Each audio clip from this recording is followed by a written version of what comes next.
Bonjour à tous, je m'appelle Aurélie. Mon travail consiste à vous accompagner dans l'évolution de votre carrière.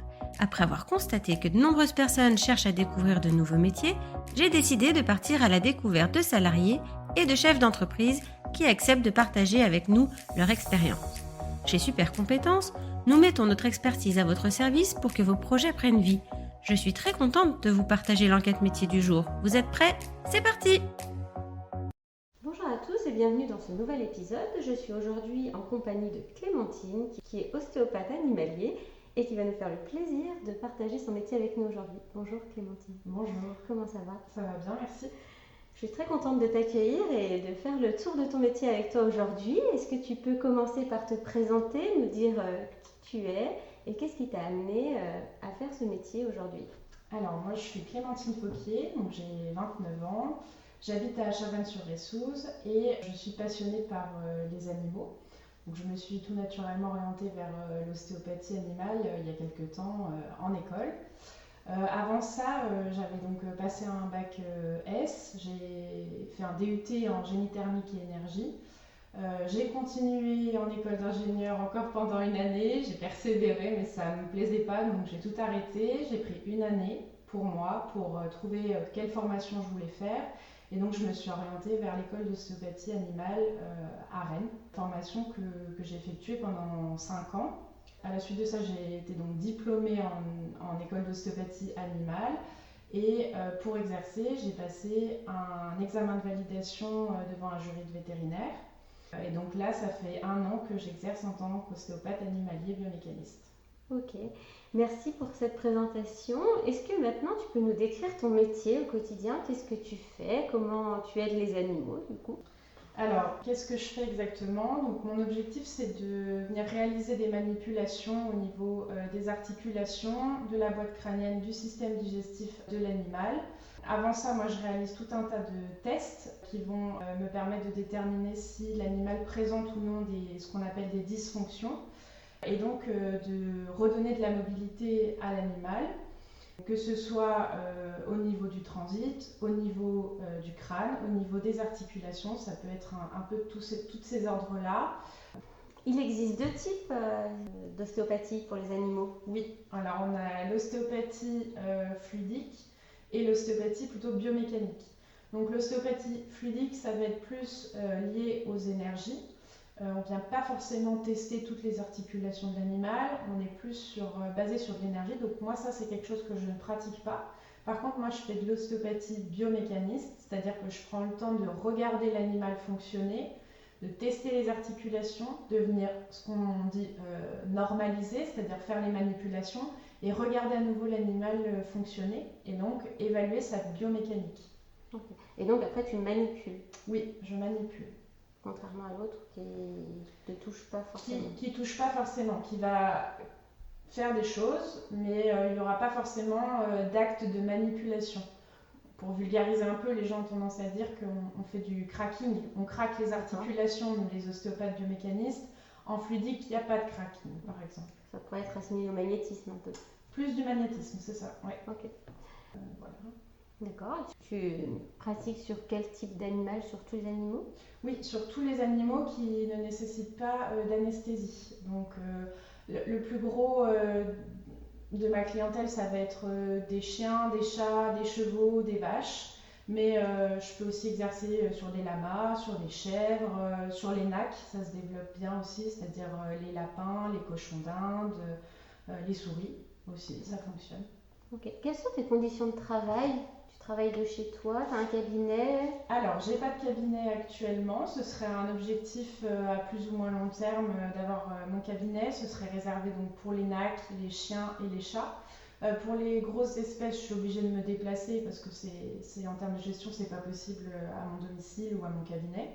Là, actuellement, je fais tous les animaux à domicile. Par contre, il y a toujours une partie qui est quand même à domicile puisque je suis auto-entrepreneur, donc forcément, il y a toute la gestion, comptabilité, prise de rendez-vous, etc. qui se fait à la maison. C'est un travail que tu fais seul? Oui. Tu es amenée à rencontrer d'autres professionnels? Alors ça m'arrive, je suis amenée souvent à orienter certains animaux, à faire du conseil, notamment par exemple je pense aux chevaux qui ont de temps en temps besoin de voir un dentiste, de voir un maréchal, un podologue, etc. Et du coup, j'ai plutôt tendance à orienter vers des professionnels. Ça arrive qu'on se croise de temps en temps, mais on ne travaille pas vraiment ensemble en même temps. D'accord. Quels sont tes horaires de travail? Alors, mes horaires de travail, j'ai une amplitude horaire qui est assez large, de 9h à 19h, parce que pour beaucoup de gens, c'est plus pratique pour eux que ce soit après le travail ou avant le travail, justement. Et du coup, je travaille du lundi au samedi. Ok, donc tu te gardes le dimanche. Je me garde le dimanche, ouais. Quelles sont les compétences nécessaires pour faire ton travail? Alors, en termes de compétences, ça va être beaucoup de choses qui vont s'apprendre finalement à l'école, c'est-à-dire une grande connaissance anatomique, avoir beaucoup de rigueur parce que faut quand même être motivé, c'est conséquent le volume de travail à l'école. Hein. Et pour les animaux, il faut avoir beaucoup de patience aussi. Il faut être posé, il faut être calme, il faut prendre le temps de faire les choses et pas être dans la précipitation parce qu'ils le ressentent et ça se passe pas bien s'ils le ressentent.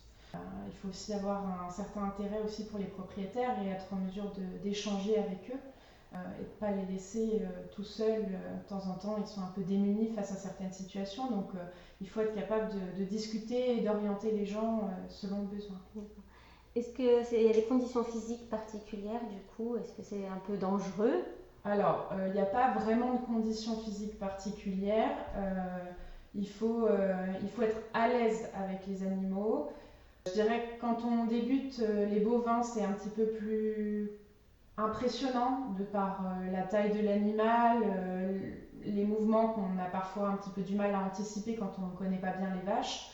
Mais par contre, physiquement, il n'y a pas besoin d'avoir d'aptitude particulière. Et la main se fait en fait, à force de passer nos mains sur les animaux, on a tendance à dire qu'on se fait une bibliothèque en fait dans nos mains.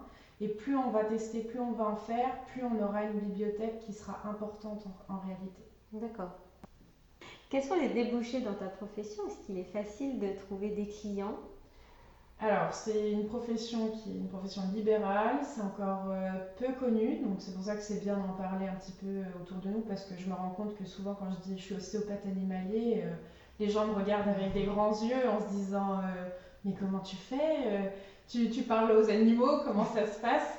Alors non, je ne parle pas aux animaux. Du coup, ça permet quand même de faire connaître aux personnes. Au départ, c'est un petit peu difficile de se faire sa clientèle, justement parce que il faut que ça se développe. Il faut compter bien 2-3 ans avant que l'activité soit vraiment suffisante, on va dire, pour en vivre. Je sais qu'aujourd'hui, il y a des ostéopathes qui ont créé des cabinets d'ostéopathes animaliers exclusifs. Moi, c'est pas mon cas, je suis toute seule, mais ça aide parfois à développer un peu plus la clientèle, de savoir qu'il y a un regroupement qui s'est fait à un endroit. Donc quel est le parcours pour parvenir à ton métier? Il faut avoir fait 5 ans d'études, donc pas forcément dans le milieu de l'ostéopathie animale pour le moment. C'est en train de se durcir un petit peu la législation, mais au moins 5 ans d'études. Aujourd'hui, il y a plein d'écoles d'ostéopathie animale en France qui proposent toutes un cursus en 5 ans justement. À la suite de ces 5 années d'études, on obtient un diplôme d'ostéopathe animalier, mais on ne peut pas encore exercer. Pour pouvoir exercer, il faut passer un examen devant le comité national de l'ordre des vétérinaires, ce qu'on appelle le CNOV, qui va valider ou non cet examen et nous permettre d'être inscrits sur le registre national d'aptitude des vétérinaires, le RNA.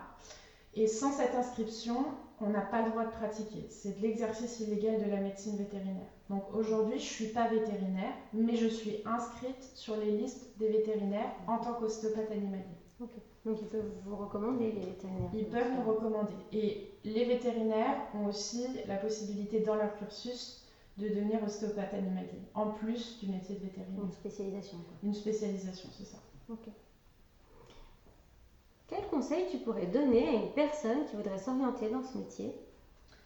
Alors forcément d'être passionné par les animaux, ça c'est indispensable, et d'être motivé par rapport à la charge de travail, notamment pendant les études, c'est quand même conséquent. Ouais, d'être motivé, de s'accrocher. Merci beaucoup Clémentine. Merci. Merci pour ta participation, c'était très agréable de découvrir ce nouveau métier en tout cas. Merci. Merci d'avoir écouté ce podcast. Vous retrouverez les liens de notre invité du jour en description. Vous trouverez également l'enquête métier du jour en version PDF dans les notes de l'épisode. Si l'interview vous a plu, n'hésitez pas à la relayer autour de vous et de la noter sur votre application de podcast préférée. Vous pourrez retrouver l'ensemble de nos services sur supercompétences.fr. Si vous voulez partager votre métier, prenez contact avec moi pour que nous puissions en discuter. Je reste également disponible pour parler avec vous de vos projets de reconversion professionnelle. Je vous donne rendez-vous au prochain épisode. Belle journée!